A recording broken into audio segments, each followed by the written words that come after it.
saving water. So why is it a problem now?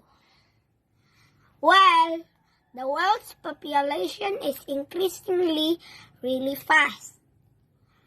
So more and more people are using water.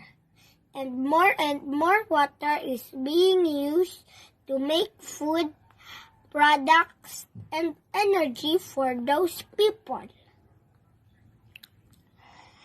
And we must not forget that things like climate change and pollution are also bad for our water supply. We're starting to use more and more water that our planet can give us, which means one day we might not have enough.